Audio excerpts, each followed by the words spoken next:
Quédate con nosotros. Estás en Loza Podcast.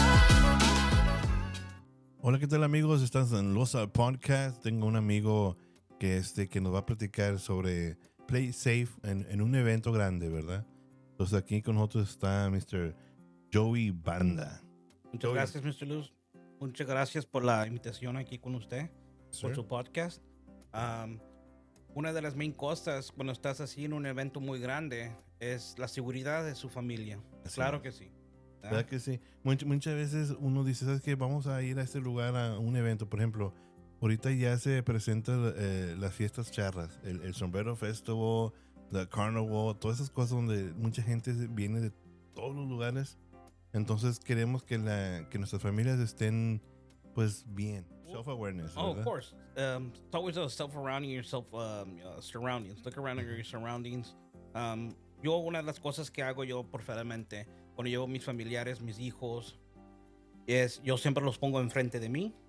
Especialmente los niños chiquitos los tengo enfrente de mí. Tengo a mi esposa enfrente. Ándale. Yo voy atrás. Y siempre viendo para los lados. Todo donde vamos a ir. Ajá. Directando a mi familia. Ok. En dirección donde vamos, donde estamos estacionados es una de las main cosas también de distancia donde estás estacionado. Ándale. Y está en el evento. Sí, claro. Porque tienes que estar, como quien dice, you have to have self-awareness, ¿verdad? Donde estás, donde lo que está pasando, porque no es nomás de que llegar y muchas veces lo que yo miro es que te bajas del carro y están agarrando cosas y todo y there's nobody looking around. There's nobody looking around a ver qué puede pasar, porque puede pasar cosas. Sí, muchos de estos lugares en los estacionamientos te cobran por no te están vigilando lo que es tu carro. Exacto. Solamente no hay seguridad, no hay nada de eso, es solamente el estacionamiento. Tú te bajas, agarras tus cosas y de repente haces con descuidado, dejas el carro abierto y de repente pasan cosas. O en el camino, en el camino lo que vas caminando del carro al evento es muy peligroso también. Sí. Porque hay mucha gente a veces parada allí y todos están vigilando. Exactamente. Yo pasé uno de esos eventos hace unos 2 años atrás, cuando fui a los días de charros. Fui al evento, el parade de los charros Day, y ya estaba un señor allí, estaba un grupo de muchachos, y ya tenían su rutina ellos ya listos para lo que era por donde está el callejoncitos que están entre los buildings. Okay. Y ya estaban estacionados, uno estaba cruzada la calle y el otro se dirigían uno al otro. Toda de cuenta que pasaba la gente. Estaban de acuerdo ya. Sí, ya estaban de acuerdo ellos. Ajá. Y luego, ¿cómo, o sea, you make sense of that, o sea, tú te das cuenta que está pasando esto, entonces tú tienes que actuar, tienes que moverte a otro lugar y estar al tiro. Sí, claro, ¿verdad? Claro que sí. Una de las cosas también es, siempre hay que notar es, muchas veces nosotros vamos con el gusto de, vamos a ir a pasearlos con nuestra familia, a pasar el evento muy bien, pero muchas veces no tomas la precaución de lo que ver que está alrededor de nosotros. Exacto. Oye, si por ejemplo, platícanos tantito, ahorita llegamos a más temas de cómo pasártela bien en familia y estar cuidando eso de que no te pase algo, ¿verdad? Pero dime, tu carrera ahorita es de security. Sí, es de security, sir. Claro que sí. Tengo casi más que 20 años en esta carrera. Comencé en el 2003. Es cuando comencé yo esta carrera de seguridad. Ándale. ¿Y qué es tu background? ¿Ya has estado en algo así como de law enforcement, todo eso? Yo cansé de estudiar criminal justice. Fui a la escuela del colegio para estudiar criminal justice. Terminé, pero lo que me gustó más fue la seguridad. Fue mi calling. Eso. Porque ahí haz de cuenta que tú estás para proteger. Claro que sí. Protect the people, yes, right? yes, of course. That's what you do. O sea, to protect and serve, ¿verdad? Claro que sí, sir. Y veo también que traes una pistola contigo. Yes, sir. You're able to carry that gun? Oh, yes, sir. I have a license to carry, yes, sir. ¿Sí? ¿Cómo funciona esto? ¿Cualquier persona puede entrar al cine o a la tienda con una pistola? Mira, lo que es el cine y el mall, ellos tienen sus reglas. No puedes tener tu pistola en esos lugares. Sí, porque ahí está póster, ¿verdad? Está póster. Ahora, uno se parece que el mall aquí en Bronzeville nomás tiene un barcode. Y tienes que escanear el barcode. Ya escanean el barcode, ya te enseñan los que 30-6 y el 30-7 signs que deben de tener puestos. Parece que la otra vez que fui no los tenían puestos, pero sí tenían el barcode. But it's up to you as a even as a gun carrier, is to be responsible and to look at every businesses and properties that they have their 30-06 and 30-07 signs posted. Yes, sir. I grew up in a small fishing town. You know, we do a lot of fishing out in that community. I've always been an avid outdoorsman. I like to go hunting, fishing, camping. Muy bien. Yes, sir. Me imagino que de chiquillo lo has hecho. Oh, I grew up fishing since I was a kid. My grandfather did it. My family did it. You know, and in Portisville, we all got sobrenombres. So, you know, we all got family nicknames. Every family got nicknames. Tell me some of them. Oh, we got the Tortugos family, you know. My family personally, nosotros los decían los chivos. ¿A poco? Yes, sir. You know, and then we got another family que son los primos hermanos right down the road, right down the street in the same neighborhood we live in. También ellos le dicen los good mornings. ¿A poco? Yes, sir. Son los barriales. Ándale. They've been around for years. Un saludo para todos ustedes. Fíjate, entonces se juntan y de chiquillos, tú has hecho esto de, you know, going fishing and everything, and you enjoy it a lot. Yes, sir, I sure do. It changes you, like you're there, you estás pescando, estás tranquilo ahí viendo a ver qué va a salir. Oh, of course, always, man. It's always a thrill and the rush of going out fishing. My family did it commercially. I got a lot of family members that did black drum and blue crab during the season. Oh, yeah? Yes, sir. Qué bonito, ¿no? Entonces, fíjate que entonces outdoors, you do the security, you protect and serve the people. Es lo que te llama, es lo que te gusta a ti. Y te sabes, me imagino, pues las leyes de cómo manejar tu arma, cómo en dónde tenerla, yes, sir, dónde no tenerla. You have to. As a responsible gun owner, anybody that you know that you carry, a lot of liability comes with it, you know. I am also a member of the USCCA, which is a concealed carry association. Yes, sir.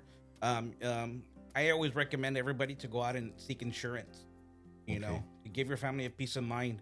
You know, a lot of times I see a lot of gentlemen that go out and they're open carrying, you know, with the open carry law in the state of Texas. And a lot of them, they don't have an insurance. That's also a big thing is that, you know, sometimes as a third party, you know, individual, when you see something happening, you know, just happen to be at the wrong place at the right time, you know, or, you know, it happens, you know. So you really don't want to intervene. Your best thing is to step back, de-escalate the situation. But, you know, if you see a situation happening, you know, do your part, you know, call law enforcement for them, you know. You never know. You could be saving somebody's life. Yes, sir. Because you don't know the situation. So you don't want to go put yourself into danger, into a situation that you don't know what's happening. You know, sometimes you can get, you come into across on something like that, and it happens to be that other party is a victim, but the person that you think is the victim is actually the person that engaged into that engaged into that situation, you know. So let's say for somebody that has never had a gun and they want to go out shooting. I believe there are several ranges here in the valley that you can go to, the gun ranges that you can go to. Do you go yourself to? Well, you have to. You have to. I've been in this industry for so long that you have to at least go out. You know, man, you got to at least go out twice a month, man. Really? At least twice a month to go out and get your training done. Yeah, the training. You know, your practice. You know, you go get your practice done, go get your training done. You know, it's something that has to get done, especially when you're working on the field. It's very dangerous out there. The last thing you want to do is, you know, have a fatal mistake while you're on the job, you know. Entonces, sí hay alguien a veces que tú puedes conseguir para que te enseñen. Oh, yes, sir. There's a lot of certified instructors out here in Brownsville as well. You know, they're good. You know, go out and if you have any questions, go out and seek it out, man. Claro. You know, don't ever second guess yourself on something and you're looking up something on the internet. Give an instructor a call, man. Yeah, you know. Yeah, porque en el internet a veces they have all these kinds of information and it can be different and different states and stuff like that, right? See, everything changes almost every other year, depending on which state you're in. Also, traveling with your weapon, every state has different gun laws as well. You know, some states you're not allowed to carry. Okay. You know, especially when traveling with your family. So a lot of those things, you know, when you're out traveling and stuff like that, you have a question. Call your instructor. If you went and got yourself your license to carry before you travel. It's not only just having a gun and carrying it with you, because some people feel like, you know what, empowered by having a gun on them, right? So. Oh yeah. A lot of people let a lot of that go to their head, you know. Yes. But being a gun owner or, you know, carrying on the line of duty at work, It comes with a lot of responsibility, man. Y Joey, let's go back to your surroundings when you're at large gatherings. ¿Qué más? Algo que ha pasado que te haya pasado a ti que tú sabes que esto me pasó en... Yeah, one of the things that for me was, like I said, about 2 years ago, I had an incident where I was walking downtown. Gentleman was in front of me, on the side of me. My kids were in front. My wife was in front of me, and they were looking at the bags of what they were carrying, but they thought that they were by themselves. Okay. Mind you, I'm behind my family. This gentleman bumps into it. That's the pit pocket. Really? Yeah. So he had a large, diaper bag, but they bumped into her so he could see what was in the bag. Okay. A lot of times, those guys will bump into you. They're working groups. Yes, of course. And then they'll signal to each other, and they'll give the signal to each other. Be like, okay, I'll go the first time, and then you'll run through the second time. Or they'll bump you from the side, and then you'll have one come the opposite side, and they'll put their hand in their pocket. Damn. I've seen a lot of gentlemen where they've carried their keys. They have a habit where they carry their keys on their loopholes of their pants, and then they'll have somebody bump into them. Oh, I'm sorry, you're distracted. You turn around, give them your back, and they put your car keys off of your belt. So that's a big no-no. Oh yeah. One of my concerns always with backpacks is it's an easy thing to pull down. They can knock you down very easily. You have that strapped over your shoulders. Sí. You go and grab it, and they yank you down. That's it. So that's not good. No, it's not a good thing. It's always one of the things I always recommend, especially ladies out there, is carry a clutch, small clutch bag. Carry small purse. Minimize what you're carrying. Depending if you're a big guy, they sell belt holsters that wrap around your stomach, and then you can. Oh, there you go. You're comfortably. There's a lot of guys that carry it, under their waistband. That's very uncomfortable. If you're a big guy, that's very, very uncomfortable, man. Especially trying to sit down. Last thing is you want to sit down, that thing flies out, man. Claro. Sí, entonces, so then you saw these people trying to make a move on your family in a way, ¿verdad? Oh yeah, of course. I caught it on time. Luckily, I caught it on time. I was able to disperse that really quick. But then I noticed as soon as that happened, they went right back into it. They had some vendors there. There's people, a lot of the people that attend these events. I'm pretty sure they've seen the vendors out there, and this goes out to the vendors out there. Be very careful, guys. Be very careful, not only for yourselves, but for your clients that are standing there in line buying from you guys. A lot of those gentlemen, you'll see them posted up against the wall. They sit up against the wall, and they're monitoring. When they open their wallets, they're watching how much they're giving out in cash, right? And then while they're there, they see what they have, and they're like, okay, that person has has money in cash. And good. So then what do you do there? Turn around maybe, or before you start buying, already have that $20 bill selected? One of the things I always do is what I learned.